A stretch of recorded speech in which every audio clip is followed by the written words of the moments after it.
नमः परमहंसा स्वादिचरणकमलचिन्मकरन्दाय भक्तजनमानसनिवासाय श्रीरामचन्द्राय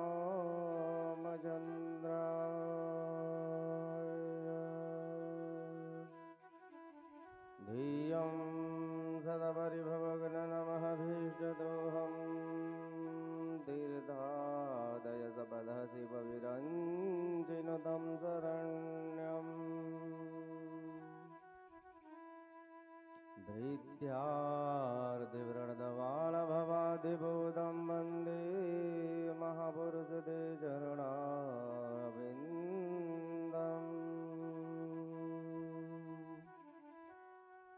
बंसी विभूषितकरानवनीरदाभावेदाम्बराधरुणबिम्बफलाधरोष्ठ पूर्णेन्दुसुन्दरमुखारुदरविन्दनेत्रा कृष्णात् परमकिमपि तत्त्वमहं न जाने। नारायणमनमसकृत्यं नरं जैव नरोत्तमं देवीं सरस्वतीं व्यासं ततो जयमुदीरये।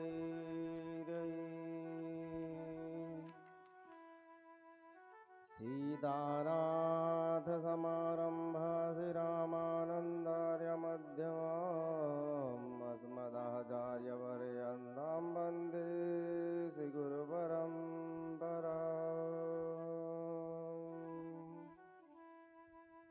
गौराङ्गमरसमयं नित्यमरसाचार्यरसोत्सुकं श्रीरामहर्षणदेवाख्यं सद्गुरुं प्रणमाम्यहम्। जय जय श्री राधारमण जय जय नवलकिशोर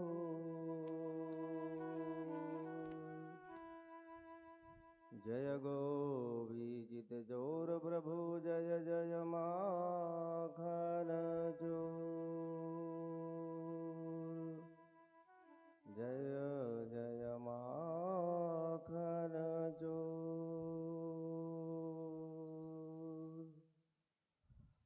सच्चिदानन्दरूपाय विद्योत्पत्त्यादिहेतवे तापत्रयविनाशाय श्रीकृष्णाय वयं नमः। श्रीकृष्णाय वयं नमः।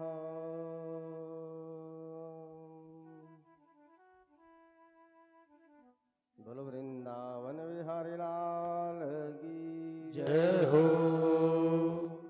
भक्तवत्सल भगवान की जय हो। राजा रामचंद्र की जय हो। भगवान वेदव्यास की जय हो। श्री सुखदेव महाराज की जय हो। श्री गंगा मैया की जय हो। परम मंगलमय श्रीमद् भगवत महापुराण अंतर्गत हम कथा श्रवण कर रहे हैं। चतुर्थ दिवस में आज हम पंचम स्कंध में प्रवेश करेंगे। तो पहले भगवत नाम संकीर्तन का आश्रय ले मनवाड़ी को शुद्ध करेंगे। दिन भर के विकारों से झंझावातों से हाय हाय के चक्कर में मनवाड़ी की शुद्धि बहुत जरूरी है।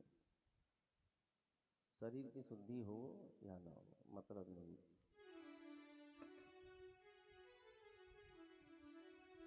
मकान है, नीचे ईंट गारे भरे हुए हैं, ऊपर से डेंटिंग पेंटिंग कर दिया गया है, बहुत बढ़िया लग रहा है। तो पहले मन और वाणी को शुद्ध करेंगे, फिर भगवत नाम संकीर्तन का आश्रय ले पंचम स्कंध में प्रवेश करेंगे। आज चलिए हरि नाम संकीर्तन का आश्रय ले। बोल हरि बोल हरि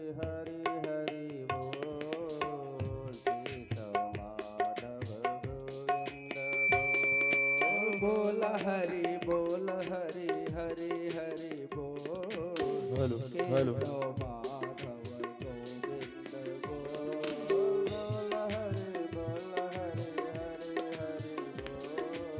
केशव माधव गोविंद बोल बोल हरि बोल हरि हरि हरि बोल केशव माधव गोविंद बोल नाम प्रभु का है सुखकारी पाप कटेंगे पल में भारे नाम प्रभु का है सुखकारी पाप कटेंगे पल में भारे नाम कपिले अमृत घोल नाम कपिले अमृत घोल बोल हरि बोल हरि हरि हरि बोल केशव माधव गोविंद बोल बोल हरि हरि हरि बोल केशव माधव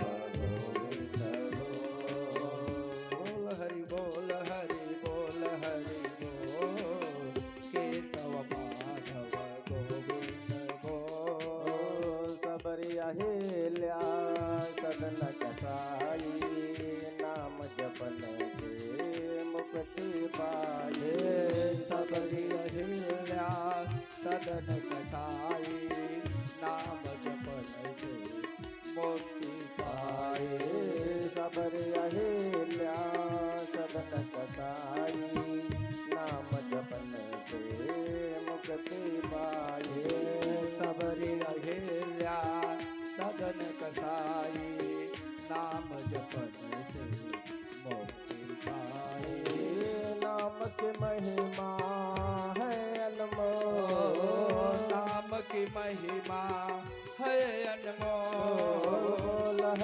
बोल हरि हरि हरि बोल केशव माधव गोविंद बोल हरि हरि हरि हरि बोल केशव माधव गोविंद बोल हरि हरि हरि हरि बोल केशव माधव गोविंद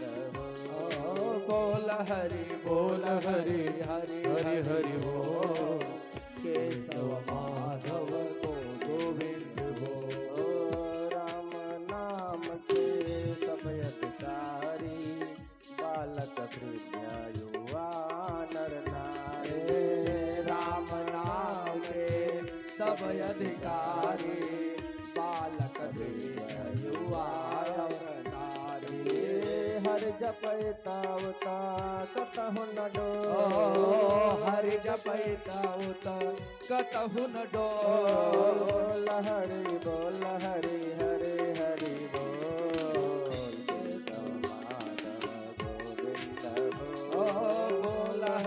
बोल हरि हरि हरि बोल केशव माधव गोविंद बोल हरि हरि हरि हरि बोल केशव माधव गोविंद रथेन ज्योतिर्मयेन दिनमपि दिनं करिष्यामि पंचम स्कंद में प्रवेश करेंगे। मनु महाराज के दूसरे पुत्र उत्तानपाद की कथा कल हमने श्रवण करी थी, ध्रुव का चरित्र। आज दूसरे पुत्र प्रियव्रत की कथा हम प्रारंभ करते हुए सुखदेव जी मुनि परीक्षित जी से कहते हैं कि महाराजा प्रियव्रत जो थे बड़े प्रतापी राजा थे, इतने तेजस्वी थे कि एक बार बैठे बैठे विचार किया मन में, रात क्यों हो जाती है। रात हो जाती है तो 12 घंटे लोग सो के बर्बाद कर देते हैं, 12 घंटे सो के बर्बाद कर देते हैं। इसलिए मन में विचार किया कि रात्रि होने ही नहीं दूंगा। रथेन ज्योतिर्मयेन रजनीमपि दिनम करिष्यामि। इन्होंने ज्योतिर्मय रथ का निर्माण किया और पृथ्वी की 7 प्रदक्षिणा कर डाली पूरा। 7 दिन तक रात्रि होने ही नहीं दिया। ब्रह्मा घबराए, भागे भागे आए, भैया क्या कर रहे हो, सब गड़बड़ हो जाएगा। प्रकृति की कोई वस्तु फालतू नहीं है, सबका अपना अपना उपयोग है। अमंत्रम क्षरम नास्ति नास्ति मूलमनोषधम अयोग्यम पुरुषो नास्ति योजकस्त्रस्तदुर्लभम। रात्रि में जहां विषयी पुरुष विश्राम करते हैं, विषय भोग करते हैं, वहीं योगी लोग समाधि लगा के ब्रह्मानंद में मस्त रहते हैं। तो प्रकृति की कोई वस्तु फालतू नहीं है। तस्या जागृति संयमी। प्रकृति प्रदत्त वस्तुओं को अच्छा बुरा नहीं बनाती, हम लोग बनाते हैं। सब्जी में नमक डालना भूल गए, स्वाद बिल्कुल खराब हो गया। दूसरे दिन ज्यादा सावधान रहे तो 2 बार गिर गई, कड़वी हो गई, अरे राम रे राम। तीसरे दिन और ज्यादा सजग रहे तो सब्जी के जगह नमक खीर में डाल दिए और बाद में नमक ही फेंक कर बोले सबसे बुरी चीज है।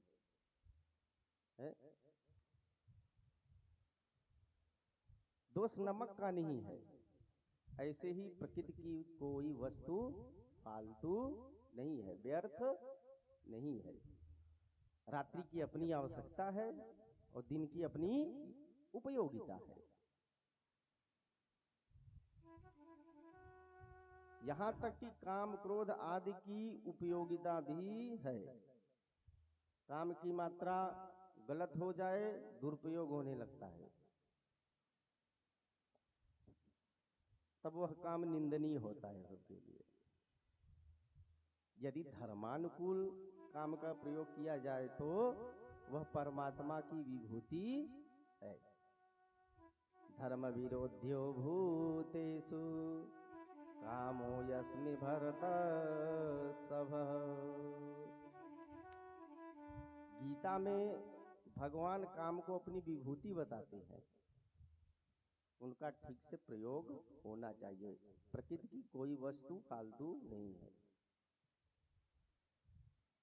प्रियव्रत ने जब ब्रह्मा जी ने जब प्रियव्रत को समझाया तो समझ में आ गया, दुराग्रह त्याग दिए। फलस्वरूप महाराजा प्रियव्रत के द्वारा पृथ्वी के 7 द्वीप और 7 सागरों की संरचना हो गई। अंत में प्रियव्रत को वैराग्य हुआ तो अपने एक एक पुत्र को एक एक द्वीप का अधिपति बना के सौंप दिया। सबसे पहला द्वीप है जम्बू द्वीप, जिनके अधिपति बने आग्नेन्द्र। आग्नेन्द्र के 9 बेटा हुए। उन्होंने पूर्वचित्ती अप्सरा से विवाह किया और इन्होंने जम्बूद्वीप के 9 खंड करके अपने 9 पुत्रों में बंटवारा कर दिया। सबसे पहला खंड है अजनाब खंड, जिसके अधिपति बने महाराज नाभि। मेरु देवी से विवाह करके इनकी कोई संतानें नहीं हुई तो पुत्रेष्ठी यज्ञ किया। यज्ञ से भगवान प्रसन्न हुए और बोले क्या चाहते हो। इतने गदगद हो गए कि कुछ मांग ही नहीं पाए। भगवान ने ब्राह्मणों से कहा आप लोग बताओ ये क्या चाहते हैं। ब्राह्मणों ने कहा भगवान हम क्या बताएं, किंचानाय राजर्षि यत कामः प्रज्ञा भवादृशिमाससान। ये तो आपकी जैसे संतान चाहते हैं, पर कहने की हिम्मत नहीं पड़ रही है इन्हें। भगवान हंस के बोले आप ब्राह्मणों ने वचन दिया है तो ब्राह्मणों का वचन निभाने के लिए मैं पुत्र बनने के लिए तैयार हूं। भगवान स्वयं नाभिपुत्र ऋषभ देव के रूप में प्रकट हुए। ऋषभ देव के ओज तेज से इंद्र को स्पृहा होने लगी, जलन। तो वर्षा ही करना बंद करवा दिए। ऋषभ देव ने अपने राज्य में अपने आप ही वर्षा करवा लिया तपोबल के द्वारा। इंद्र लज्जित हुए और अपनी बेटी जयंती का विवाह इन्होंने भरत से कर दिया, जिनके प्रताप से अजनाब खंड ही भारतवर्ष हुआ। इंद्रपुत्री जयंती से विवाह करके ऋषभ भगवान के 100 पुत्रों को जन्म दिया। बड़े बेटे थे भरत, इतने प्रतापी थे कि इन्हीं के नाम से पूरे भारत का नाम अजनाब खंड का भारत पड़ा। आसीनेद्धेन भरतं भरतामिति व्यपदिशन्ति। सुखदेव महाराज कहते हैं, परीक्षित, ऋषभ भगवान ने एक दिन अपने बच्चों को अपने पास बुलाया और पास बैठाकर बड़ा सुंदर उपदेश दिया। बच्चों, जगत में दो ही आनंद है। कौन? विषयानंद और ब्रह्मानंद। विषयानंद आपको हर शरीर में प्राप्त हो सकता है। सूकर कुकर बने, पशु पक्षी बने, मनुष्य बने, इस विषया भोग कर सकते हो हर योनि में। पर ब्रह्मानंद केवल मनुष्य शरीर में ही हमें प्राप्त हो सकता है। नायम देहो देह भाजानिकेन काम हरते विभुंग विजासे तपो दिव्यम पुत्रकायेन सत्वः शुद्धे दशमात ब्रह्म सौख्यम त्वनंतम। ऋषभ भगवान कहते हैं, अरे बच्चों ध्यान से सुनो, विषयों तक जिसकी बुद्धि सीमित है वो पशु है। जो विषय में ही दिन भर डूबे रहते हैं तो पशु के समान है, मानव नहीं है। जो ब्रह्मानंद की अनुभूति प्राप्त करे, मोक्ष मार्ग का प्रशस्त करना हो, तो उसकी चाबी संत है। कौन है? उसकी चाबी संत। इसके विपरीत यदि नरक मार्ग प्रशस्त करना चाहो तो उसकी चाबी है लंपट पुरुष, महत सेवा। क्योंकि पुरुष की संगति से विषयानुराग जागता है और भगवत रसिकों के संग से भगवत प्रेम जागता है। जब तक भगवान वासुदेव में तुम्हारी प्रीति नहीं होगी तब तक जन्म मरण आपका चलने वाला है। इसलिए तुम्हें मृत्यु के भय से मुक्ति दिलाने में सहयोग प्राप्त करें तथा भगवान की ओर हम जाए। जो भगवत प्रेम नहीं करता वो पशु तुल्य है। इस प्रकार दिव्योपदेश देके ऋषभ देव परमहंस की वृत्ति को धारण कर लिए, पागलों की तरह जगत में घूमने लगे। कभी अपने को पागल एकदम सिद्ध कर लिए। कभी पागल बन के चल रहे हैं तो कभी मुंह में पत्थर लिए चल रहे हैं, नग्नावस्था में विचरण कर रहे हैं। अंत में तो मल मूत्र त्याग कर वहीं पे लेट जाते। संसारी लोग इनसे घृणा करने लगे। सुखदेव कहते हैं, राजन, इनके शरीर से ऐसी दिव्यता निकली कि पूरी ससुर भी सौगंध वायु 10 देशम 10 योजनेन संतताम सुर भी चकारः। इनके देह से इतना दिव्य सुगंध निकलने लगी कि 40 कोस तक वातावरण सुगंधित होने लगा। इनमें ऐसी दिव्यता आ गई कि 8 सिद्धियां प्रकट हुई। महाराज हमें स्वीकार कर लो, लेकिन एक भी सिद्धियों को सामने नहीं फटकने दिए। एक ने पूछा कि भाई, जब सिद्धियां स्वयं आ रही हैं तो क्यों नहीं आने दिए? अरिमा गरिमा महिमा लघिमा प्राप्ति प्रकाम्या सित्व वसित्व एते चाष्ट सिद्धया। ये 8 सिद्धियां बड़ी दुर्लभ है। ऋषभ देव जानते थे कि सिद्धियां आएंगी तो कामनाएं मन में बढ़ेंगी, और कामनाएं मन में बढ़ेंगी तो होगा कि चलो किसी का सिद्धियों के द्वारा कल्याण कर दो। और कल्याण कर दिए तो फिर जय जयकार होने लगी, और जब जय जयकार होने लगी तो भगवत से रुचि हट जाती है। मान बड़ाई ईर्ष्या है। जब बड़ाई होने लगी, जय जयकार होने लगी, तो मन जो है गोविंद के तरफ से एकदम हट जाता है। अहंकार घेर लेता है मनुष्य को। मान बड़ाई जब से आई तब से किस्मत फूटी।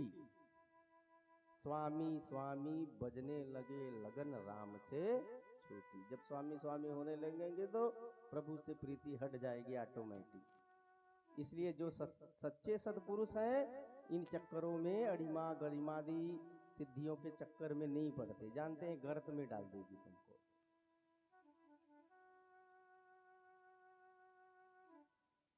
अंत में अपने पुत्रों को राज्य सौंप कर ऋषभ देव जो थे पुलह आश्रम चले गए। पुलह आश्रम चले गए, वहीं भजन करने लगे। एक बार भरत जी जो थे गंडकी नदी में स्नान कर रहे थे। स्नानोपरांत एक गर्भवती मृगी आई जल पीने नदी में। सिंह ने दहाड़ लगाई,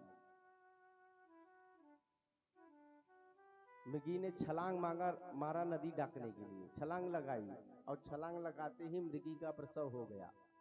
बच्चा पेट में जो था मृगवती वो प्रसव हो गया और प्रसव मृग का बच्चा जो था जल में गिर पड़ा।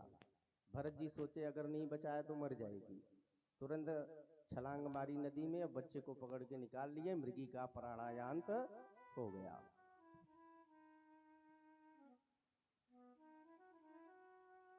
शावक को उठा के बच्चे को लेके आए अपने आश्रम में। सोचे ऐसे छोड़ दूंगा तो जंगल के हिंसक जानवर इसे खा जाएंगे, तो उठा के लेके अपने आश्रम पे आए और उसको दूध पिलाए, हरी हरी घास खिलाए और सेवा करने लगे। अब भरत का मन उस मृगी में इतना आसक्त होते चला गया धीरे धीरे कि दिन भर उसी के चक्कर में पड़े रहते। खाया कि नहीं, पानी पिया कि नहीं, इतना लगाव हो गया उस मृगी से कि जब भी भरत जी ध्यान करते बैठते, पूजन करने बैठते, तो मृगी आके उनको परेशान करने लगती। कभी सूंघती, कभी चाटती, तो डांट के भगा देते, तो जाके दूर बैठ जाती, फिर दया आ जाती। अब दया जो है भरत के मन में जो दया थी वो जो थी ममता में बदलने लगी, परिवर्तित होने लगी। और मृगी से इतनी आसक्ति हो गई भरत की कि एक दिन जो मृगी का बच्चा था अपने सजाती झुंडों के साथ चला गया।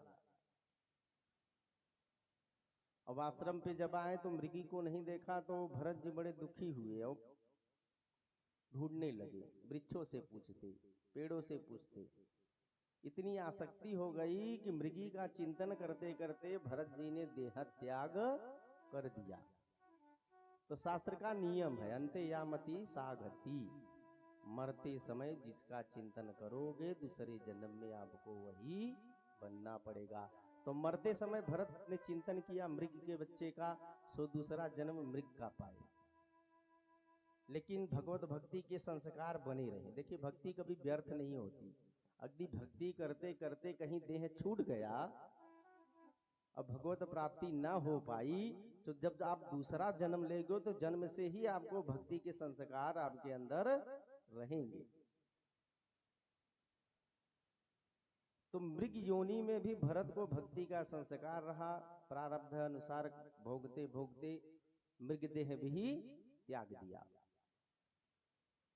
इस बार जन्म हुआ अंगिरा गोत्री ब्राह्मण के घर में। 5 भाई थे। 4 भाई तो पढ़ लिख के बड़े वेद पाठी विद्वान बन गए।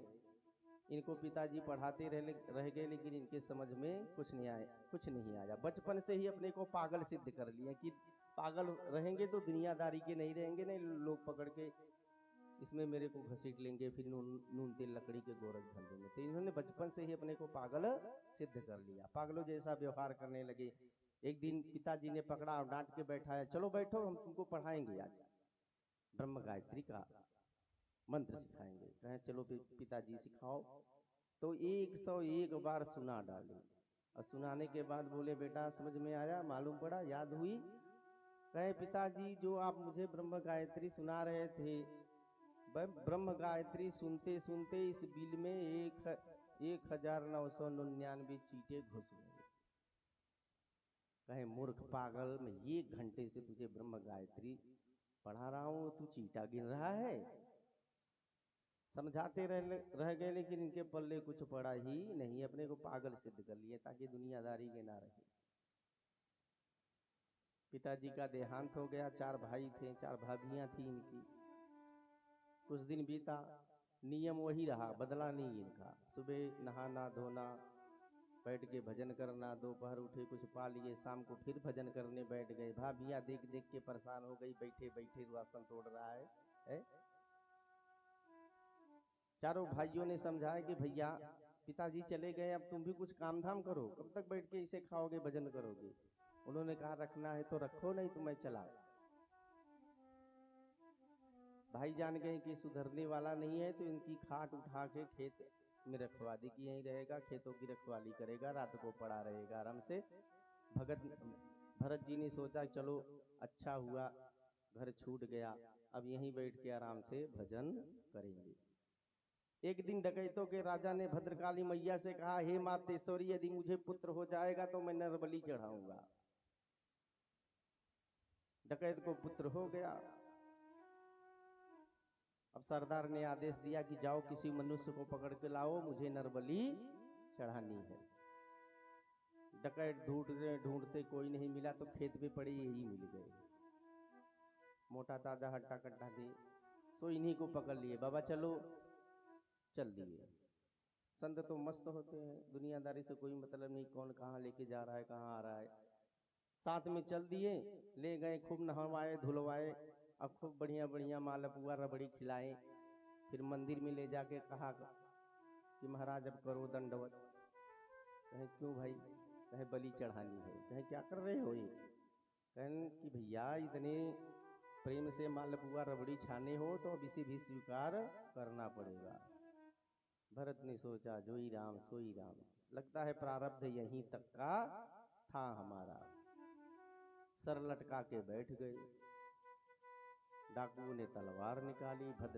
भद्रकाली मैया ये सब देख रही कि अरे राम रे राम, ब्रह्म ज्ञानी मेरे चरणों में सिर झुकाए बैठा है, ये लोग इसकी बलि चढ़ाने जा रहे हैं? तुरंत भद्रकाली मैया प्रकट भी भई और डाकुओं के हाथ से तलवार छोड़ के सबके सर धड़ से अलग कर दिए। मंदिर का दृश्य ही बदल गया। भरत जी उठे, देखे तो मंदिर का दृश्य एकदम बदल गया। सोचे लगता है मैया ने बचा लिया। मन में विचार किए कि लगता है अभी प्रारब्ध शेष है, यह मानकर चल दिए। सिंधु सौवीर देश का राजा था, पालकी से जा रहा था पुलह आश्रम सत्संग के लिए। तो पालकी ढोने वाले 4 कहार थे उसमें पालकी में लगे हुए। एक कहार बीमार पड़ गया, एक कहार बीमार पड़ गया।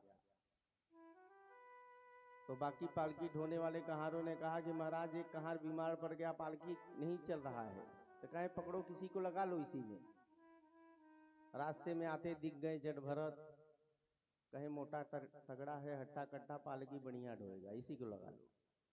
कहे बाबा, कहे क्या?